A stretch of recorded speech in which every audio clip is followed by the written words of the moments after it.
Now, our first guest on the show today is a remarkable humanitarian leader whose work is transforming lives across Africa and beyond. I'm talking about Lady Mary Dinah, who is the founder and CEO of the Mary Dinah Foundation, as well as a global partner of the Maternal and Newborn Fund. She's a visionary philanthropist known for her groundbreaking work in maternal and child health, as well as women's empowerment, reaching millions across Nigeria, Cameroon, Chad, and Sudan. Now, she is setting new standards in social transformation and humanitarian excellence. Thank you so much for coming to the show. I appreciate you. And I think first, I have to say congratulations on the Forbes cover. It's not easy. So it's not an easy feat, appearing on there.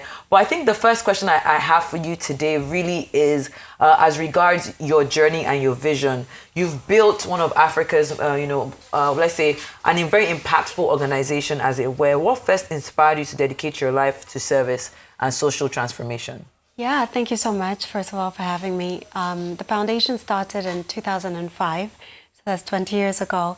I was straight out of school in the UK in London, and I just had the passion to help women, women initially, and then women and children. And there was an area of East London called Shoreditch, a road, quite notorious road called Brick Lane, and there were a lot of women there in homelessness, and many of them were on addiction. And that was how I started supporting the women, connecting them to accommodation, connecting them to rehabilitation as well. From there, I then came back to Nigeria and set up JobLink, based in Ikoyi, which is one of Nigeria's first ever physical job centers. We partnered with Microsoft Philanthropy, and then we worked with Lagos State government, and then we started school feeding, and then we connected with USAID. And with their support, we were able to go from 100,000 meals a year to 5 million meals a year. So that was a big expansion 5 years ago in 2020. Now we're distributing over 15 million meals every year across conflict regions to women affected by terrorism and war in the northeast of Nigeria, far north Cameroon, Chad, and the borders of Sudan. Okay, so you often speak about compassion as a leadership principle, but in today's Africa, I don't know, doesn't that look like a joke? What does compassion leadership feel or look like? Because you look in Africa, and some leaders that, should I say, have been in seat of power for decades, and even how they probably govern their people. Do you think compassion and leadership, or compassionate leadership in Africa should, go hand in hand? I think it's very important, especially in Africa. Yeah. You know, we're dealing with a continent that has a number of countries that are still developing, number of countries that are within the global south, what we call the global south. And it's not only sort of strategy or the normal kind of vision as a leader or financial knowledge or economic prowess. We have to have compassion for one another. And that is the only way that we're going to make it as humanity, how much more as a government that's supposed to be supporting its people. Speaking on your personal drive, you've worked across hospitality, global business, and humanitarian sectors. What shaped your passion for helping vulnerable women and children? Yeah, when I think about my years as a hotelier, that's my profession. I have a master's in hotel management, and I worked with international 5-star hotel groups. We were focused on fine dining, always in the service industry, welcoming people to the hotel. And it was just a light bulb moment when I thought, what if I can take this passion for people, for service, for anticipating the guest needs, and what if I can do it where it really matters? And that's how I made the connection between hospitality and humanitarian work. But I tell my team, we employ over 200 people, and I tell them, even if we're in a refugee camp distributing food, these people are VVIP. We are working for them. We are serving them. We're here because of them. And that goes back to the compassionate leadership that we're talking about. It's about serving people. All right, talking about serving people and your Zero Hunger program. Can you walk us through it, how you began and where it is today? Yeah, so the Zero Hunger program is a flagship program. It was designed together with USAID, and the idea is to focus on people who are the most vulnerable in society. So when the pandemic hit, I was looking for ways to help and to support other people. And we connected with them, and I decided that the refugee camps and the IDP camps around the world is by far the area of greatest need, especially in the case of during a pandemic. The people had really had nothing, and we wanted to help them. with USAID, they had done a lot of research into pregnant and breastfeeding women and the needs of that particular population segment, and then also babies under 24 months. And that's how we, came up with the strategy for the Zero Hunger program. Of course, it aligns with the UN SDG 2, which is Zero Hunger, and it aligns directly about supporting people. Preventing malnutrition is the main objective between pregnant and lactating women and babies. So we distribute blanket supplementary food. It could be rice, it could be beans, usually fortified with vitamins, and then multiple micronutrient supplements or food supplements that are essential for babies. Because as we know, a baby under 2 is not really eating full solid like rice yet, but these micronutrient supplements, it's more like a peanut butter paste that is fortified with all the vitamins that a child needs to prevent malnutrition. And these areas have some of the highest rates of malnutrition. A lot of the children that are already experiencing severe acute malnutrition or moderate acute malnutrition, so we're preventing it rather than treating. I think it's important for us to focus on prevention rather than treatment, because if we're treating malnutrition, it's already too late. Fantastic.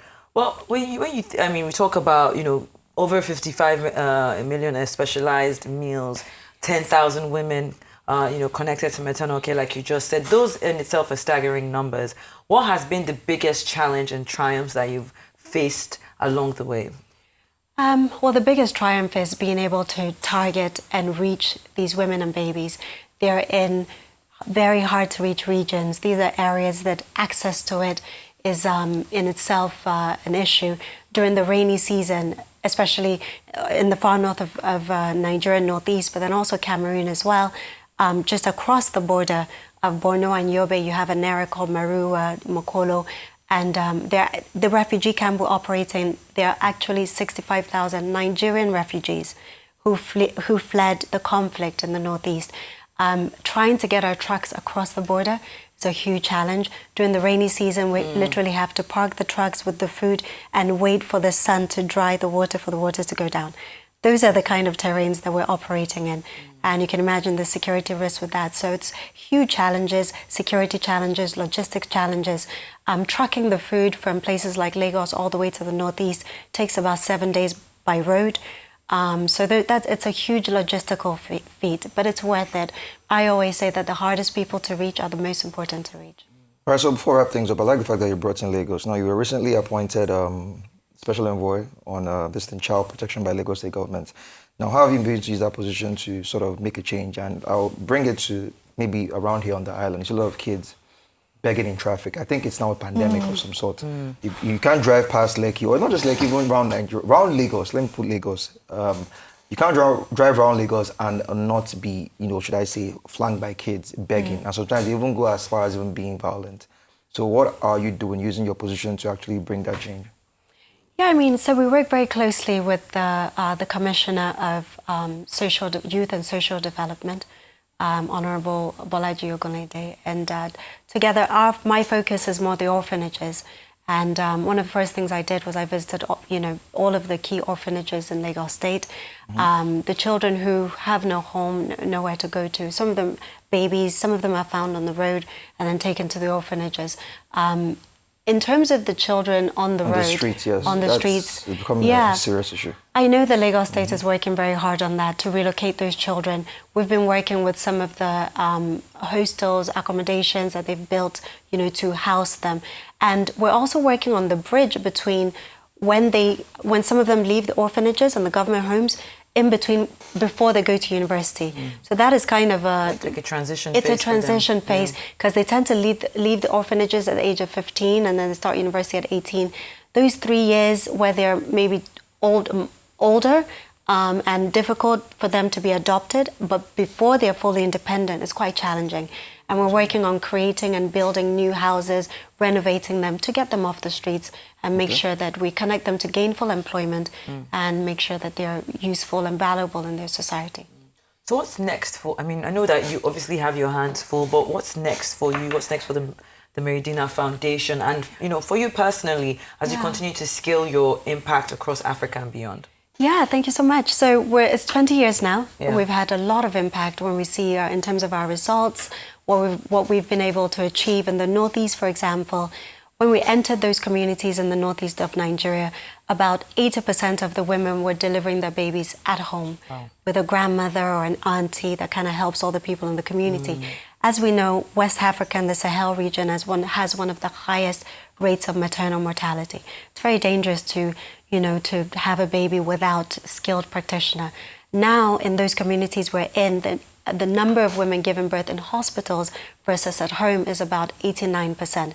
Huge change, major life-saving impact. So we're pleased with what we've done, but it's definitely a drop in the water. It's not enough. We want to do more.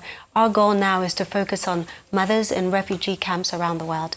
And we have a 20-year goal to impact 200 million refugee mothers. And that's our big agenda. And, I'm very inspired by Bill Gates. He's sort of closing down the Gates Foundation in 20 years. They're going to spend down about over 200 billion in 20 years. And the idea is that, focusing on legacy is kind of an ego project where you say, I'm going to give the money to my children and, they would continue. Who knows what they're going to do when you're not here? And he's focused on doing the most that he can with the time that he has. I'm inspired by that, and that's the same objective behind 200 refugee mothers over the next 20 years. Oh, thank you so much for that, and thank you so much for coming on the show. We do wish you the very best with all the fantastic work that you're doing, and congratulations once more on the Forbes cover.